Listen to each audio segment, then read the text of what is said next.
Hi, I'm Pat Baer, and this is Pat Baer's Anime Club. It's an ongoing video series. I put out a new video every other Monday, and I explore something from the world of anime that I want to talk about. Occasionally, it's a deep dive, or it is an exploration of a genre, or maybe I'll talk about something from the world of anime, like a recent event. And in this case, we're going to be talking about 4 shows that I recommend for this current season. So I got to go here and do that. 4 shows to watch this season.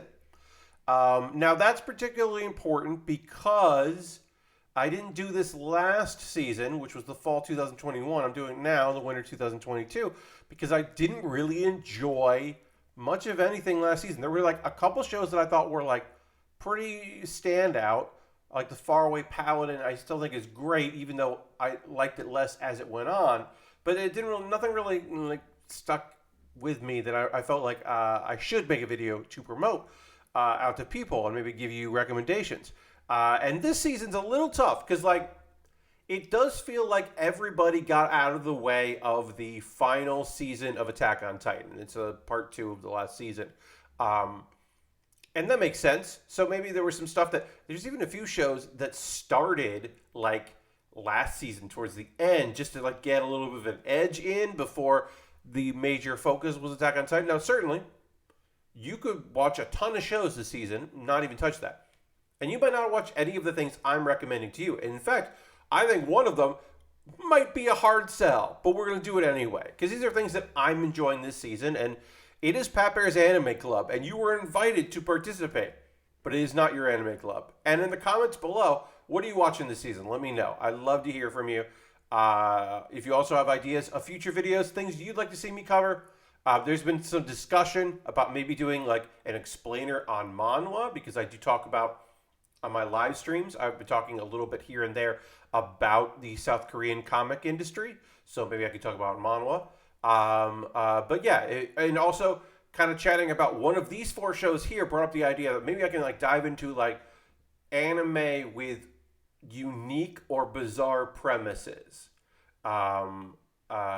So perhaps we could talk about that. But anyway, let's get into these 4 shows.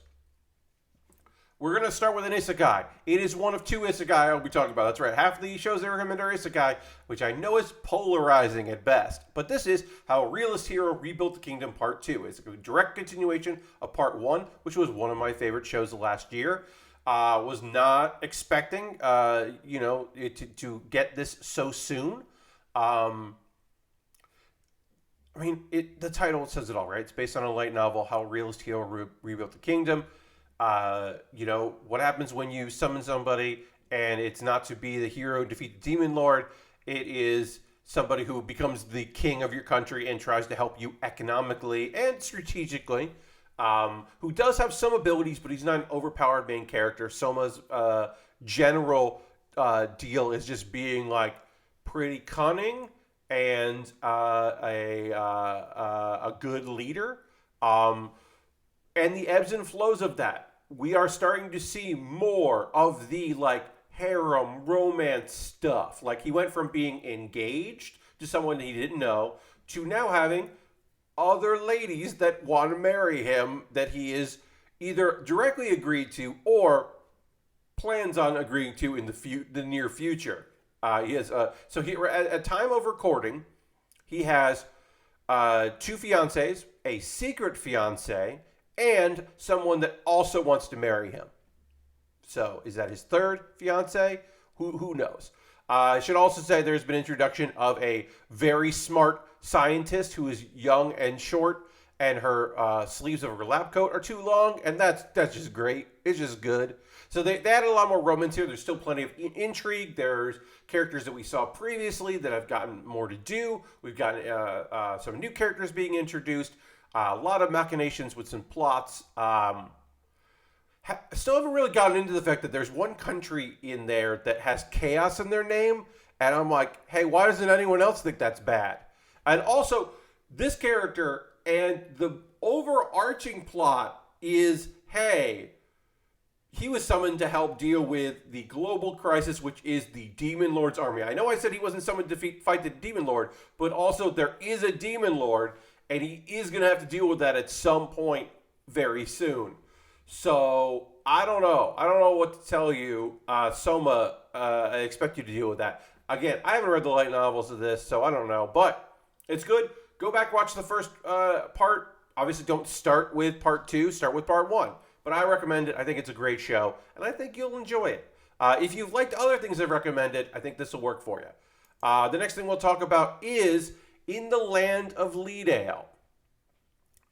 In the Land of Leadale is the I woke up inside a video game that is now real, and I am the character I played in said video game. It's that kind of thing. It's not Sword Art Online, where you're trapped in a video game.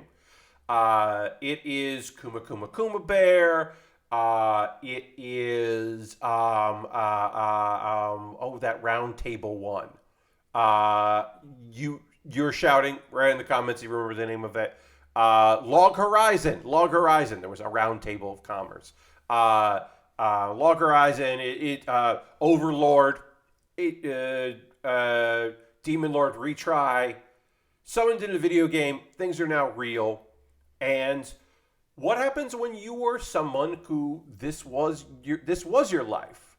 Because you, our young character here, our main character, had suffered an accident and was bedridden, and this was her escape from her real reality, and then she passed away and is now in this world. The anime is based on the light novel. There is the manga. I've been reading the manga. We're now past where the manga is, so I'm kind of flying blind here.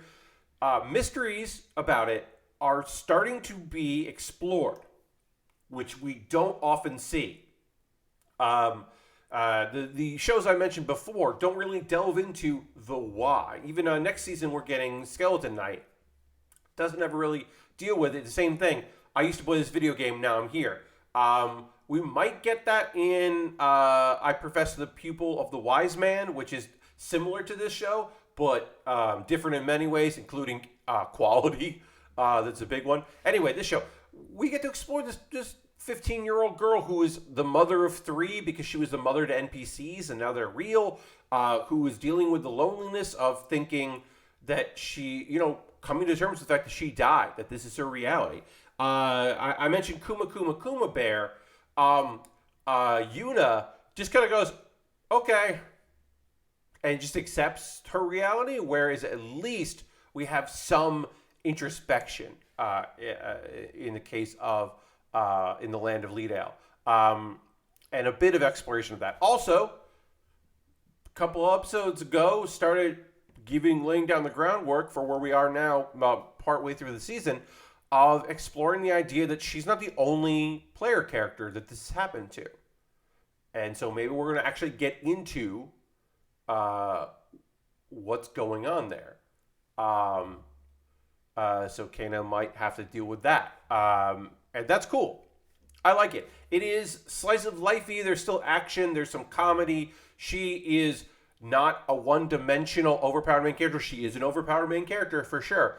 But her weird relationship with her kids and also the other people around her is way more lively than you would find in your typical overpowered main character isekai. So I do recommend it. Also, there's been an inclusion very recently of a little fairy that doesn't speak but tries to mimic our main character's mannerisms, and it's just cute. It's just cute to look at. And the animation quality is very, very high. It's a really good-looking show. So, I recommend it. I mean, obviously, I'm talking about it. Let's get into Demon Slayer. Look, Demon Slayer doesn't need me to recommend it to you. But if you saw the movie, so you didn't watch the train arc, which was the first part of season 2, this is now the second part of season 2, which at the time of this recording, I wrapped up. It's done. So if you've missed it, you were following along. Beautiful fights. A chance for some characters who maybe didn't get the biggest shine in the first season, getting to do a little more cool shit. Introducing some new characters that we aren't necessarily new, but we didn't really dive into. The action is great. The music is beautiful. The animation quality is top notch for sure. And it continues to just be a beautiful story told really well. Sometimes the comedy falls flat. Sometimes the relief characters are annoying more than they are lovable. And even if you are aware that one of your character has behavior that sucks, th- that's not the same thing as not having that character be there. You can have your cake and eat it too, but I don't love that you have your cake and you eat it too. I guess I should say. Um, uh, yeah, if you haven't checked this out yet, look. If you bounced off of Demon Slayer in its first season, like I did, and then came back around, now is the perfect time to get into it because you can just watch through, you can marathon through it. Week to week, sometimes it does feel like the cliffhangers are like rough, and maybe the struggles take maybe too many episodes than you would like. You know, it's like a little stretched out. It feels a little padded, but it's still very solid. Still gorgeous to look at. Music still kicks ass. And yeah, I mean it's Demon Slayer. It's one of the most popular anime. When people talk about the 2020s, even though it's the beginning of the year, I can tell you in 2028, we'll be talking about Demon Slayer, and it will be one of the best shows of the decade. Look, if 6 years, if you want to tell me that obviously I goofed on that and I messed up, fine. I'm happy you're thinking about me in 6 years. But yeah, I mean it's Demon Slayer. That's why I would say like this last season couldn't really find stuff, and so winter 2022 having kind of trouble getting together 4 recommendations. It's a rough season as far as I'm concerned. There's a lot of stuff that I'm like, that's fine. Like, look, I'm not going to tell you to watch The Strongest Sage with the Weakest Crest. The dragon is cute, but like I can't tell you to watch that show. You're not gonna enjoy it. It's not great. It's fine. You're not gonna like Maddie. Like what do you want me to tell you? Uh, it's like, yeah. I mean, there's stuff that's fine, but there's nothing that's just like, yeah. Slow Loop is cute, but it's not reinventing the cute girls doing cute things subgenre. Anyway, this last recommendation after that tangent that I will not be editing out, tough. In other words, Sketch is the thing I'm recommending to you that I don't know if you should watch it. It's so weird. I just want to talk about it in a video, and I didn't feel like it needed its own video. It felt like this was the way to do it. So, how do I explain this? Okay, in the show description below, there will be a link to a playlist where you can watch all of these. You can watch them on YouTube. You're not bootlegging the show. You're not torrented or anything. It is a web animation. They put it on YouTube. Sometimes the English subtitles, because you hit the CC button, get the closed captioning. Sometimes English subtitles take like a day to show up or 2 days. So just know that if you're actually watching the whole thing. But start with the first episode. If you like it, they're short. It's a comedy short series. Where do I begin? So I guess we'll start with the artwork here. Real, actual backgrounds, like looping video of real Japanese locations. There are two characters in the show, and they are this VTuber kind of technology, like simple wireframe with animated characters over it, mostly mouths and eye movements. Very simple. It's all about the voice acting. These voice actors are very talented.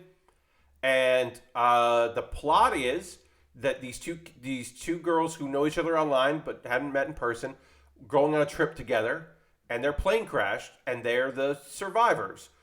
Maybe the other people survived, but we don't talk about them or see them. We don't even know where the plane is. And they're here, and they're rightly freaked out, and a way for them to deal with this is their shared love, how they came to be friends, is their love of sketch comedy. So they're performing some of their favorite routines. And it just so happens that all of their favorite routines are sketches done by the sketch group. And I'm looking at the name again here. Folk Dance de Narazaka. Folk Dance de Narazaka is a real sketch group that existed. in the 90s. They broke up in 1999, but their heyday was the mid 90s. I don't know anything about them because that's hard to get in English language. And these sketches are somewhat refigured out, somewhat redone for a modern context, but mostly accurate to the time, I've been led to believe. And it's a way for like people in the 2020s to see these sketches that maybe they weren't born in 1995 or they weren't watching comedy duos. So it's interesting, a weird piece of history. I should say both members of folk dance are no longer with us, and that's weird. It's all weird. The sketches are funny. There's like a little bit of like, hey, this is what we're dealing with. Okay, now we're gonna do a sketch, and they'll be like purely animated, like a desk in front of them, and it's just like the two-person sketches, and the sketches are very funny, and the voice actresses are doing such a fucking great job. And then it's like, okay, here's a closing thought that's kind of nice and maybe sad. It's so weird. In other words, sketch is so fucking weird. I don't know what to tell you, except like, just watch the first one. So like I said, a playlist is linked there. Watch the first one. See if it's something you're interested in checking out. The sketches are good. I like Monza a lot. It's hard to get those kind of sketches. That's the particular kind of comedy with English subtitles. It's almost impossible. So this is like a cultural thing that's interesting for me as a student of comedy. And I don't know. It's been a while since I recommended a thing that I'm probably the only person who's watched it. I've recommended to a couple people, and I don't think any of them have watched it. I'm not the only person in the United States that's currently watching this show, but I might be the only person in South Carolina watching it. Let's just say that. Might be the only person representing the state I live in currently that is watching this particular program. And that's weird to say, but true. And anyway, that is going to do it. Those are 4 shows to watch this season. We'll put it there. Again, that's How a Realist Hero Rebuilt the Kingdom, Part 2. In the Land of Leadale, Demon Slayer Entertainment Arc, and In Other Words, Sketch. A link to In Other Words, Sketch below. How a Realist Hero you can find on Funimation. In the Land of Leadale you can find on Crunchyroll, and Demon Slayer you can find on both Funimation and Crunchyroll. It might also be on Hulu, and I apologize that I don't remember if it is or not. I also think How a Realist Hero is on Hulu, but I don't use Hulu. I just do the Funimation thing because occasionally there's stuff that's on Funimation that isn't on Hulu. So I just go to the source. Thanks so much for watching this. Again, in the comments, what are you watching this season? Are you checking out... are you watching that baseball gang fight anime, Tribe 9? Are you watching the Dress Up Darling show that felt too horny for me to continue to watch? Let me know what you're checking out. Are you taking a break this season? You watching some stuff from last year? Did you watch anything from my top 10 list? You're checking out now? You got into Super Cub based on my recommendation? Let me know in the comments below, and I will see you on the next Pat Bear's Anime Club. Goodbye.